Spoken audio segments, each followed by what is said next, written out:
We're in Round County today. Good to meet you, sir. I've heard a lot about you. And today we're talking to someone who is 56 years old, right? Close to it. Close to it. Yeah. You know what? Mr. Scott is 100 years old this year, right? Right. Now, on our way up, we were talking about what was going on 100 years ago. Woodrow Wilson had just been sworn in as president. Mr. Ford had built his first assembly line. Grand Central Station was opening up. And Gandhi was making his march and got arrested. Now, you were probably not quite yet old enough to fish, but your dad was... Roosevelt was the first president I ever voted for. Wow. Yeah. Now that's going back a bit. But you know what, when I ask you what your earliest memory was, it's similar to what mine was. Say what that was. Going fishing with my daddy. Going fishing with your daddy. That's right, yeah.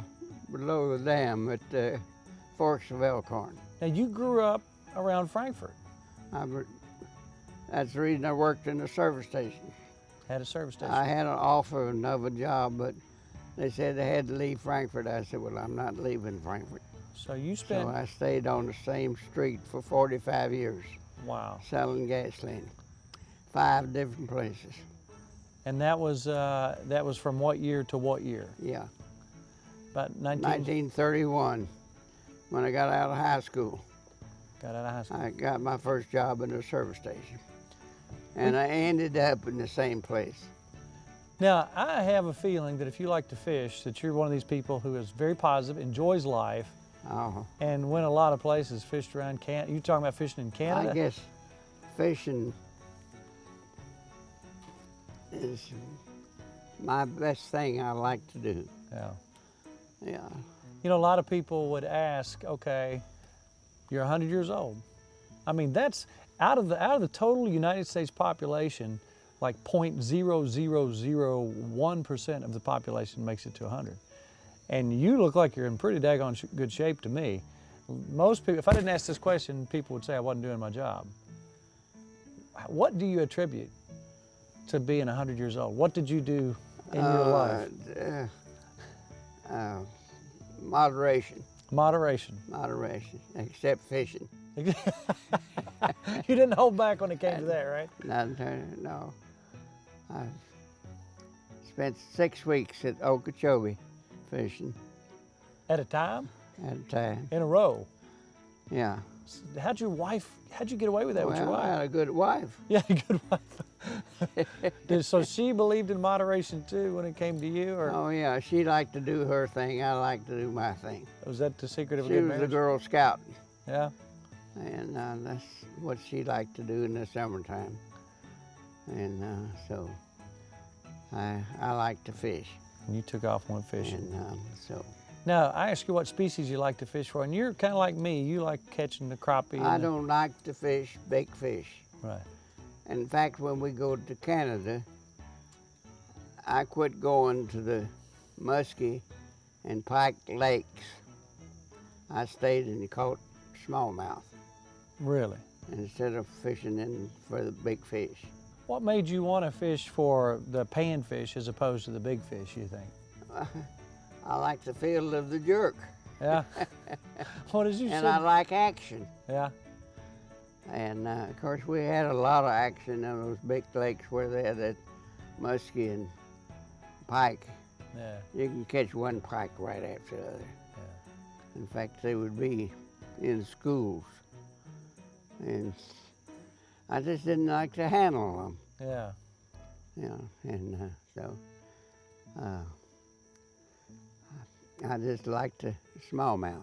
Now, when you were up there fishing in Canada, what was your favorite bait to throw at the smallmouth? Oh, we used leeches for smallmouth. Yeah, was that a good bait for smallmouth? I wouldn't use leeches, but they finally convinced me to do it. Did it work? Oh, they worked when anything else would work. But I usually, the biggest bass I caught was in Toledo Bend, and it was on a lure with a fan Spinnerbait? spinnerbait, yeah.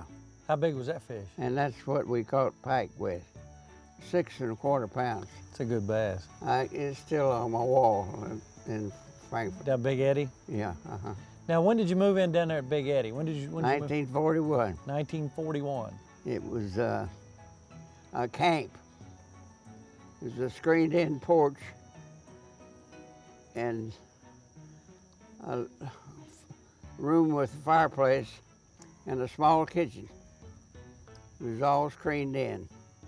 That's all. Had a privy, no city water, nothing. So, but we stayed up here every summer. And I heard you were a bridge player. I love to play bridge. That's one thing I can still do is play bridge and fish. Yeah. And otherwise, I just don't do anything except listen to my talking book. Yeah. Was put out by the state libraries, and they're wonderful. Oh, yeah. Now, you know, a lot of people would think, for somebody who's lived 100 years, the changes that you've seen are dramatic, because 100 years ago, a little over 100 years ago, things were pretty much as they had been for 300 or 400 years. All of a sudden we have electricity, and you kind of saw that change. I'm sure there were places when you were a kid where you still saw horse and buggy, and then the cars started coming I rode in. many a horse and buggy. Yeah, and you remember those changes when you started seeing the old cars. You know, the year you were born, that was the infancy of starting to make cars. But the biggest thing that's happened to me that I don't understand is, what's those things? Computers. Computers. I wish. Of all the man on the moon or anything else, the computer is just the most amazing thing that I've ever seen. Information available at your fingertips. You can know anything at all. If you want to know anything, just push that computer. So you think out of all that, that's the most amazing thing To ever? me. Yeah. To me, that's the most amazing thing that's happened. You know, growing up, you said your dad worked for the telephone company. The time he got up, he was working till the time he went to bed. From 5 o'clock till dark. And he lived to be 100. He lived to be 100. So So hard work never hurt anybody. hard work, and in your case, nonstop fishing. Yeah. And plus, I'm sure there's a lot of hard work. Well, I worked 12, 14 hours every day. Wow. And then you And fished. when I did work, Yeah. yeah. So hard work never hurt anybody. I totally agree with that. Yeah. Now, what's some of your favorite fishing experiences that you can, besides the trip to Canada? What's some more local type stuff? Well, going to Harrington Lake and going to Taylorsville Lake. Now, when it comes to, a lot of people are going to ask me, you're 100 years old. Is there anything that you don't eat, or do you watch your diet, or did you always eat exactly what you wanted, or? I always ate what I wanted. Always exactly what you wanted. Yeah. You know, growing up in Kentucky, you've been here your whole life for the most part. Is there any other place you saw around? I mean, you've been all over the place. You've been to the Arctic. You've been fishing up there for Arctic char and lake trout. Is there any other place you looked at and said, I want to live here, or was it always Kentucky? No, I never wanted to leave Frankfurt. What is it about Kentucky that always brought you back? Well, the people and the atmosphere and the old home sites. Mm-hmm. Well, what would you tell kids out there growing up right now, as you've seen, 100 years worth of life? What would you tell kids are the most important things to remember as they grow up? To be moderation, stay away from booze and cigarettes, and behave themselves. And it's an honor to meet you, sir. Well, it's an honor for me. You born to do this. Well, you know what? You've seen so much in your life. You've gone from literally. If I could just remember. I can't remember anything.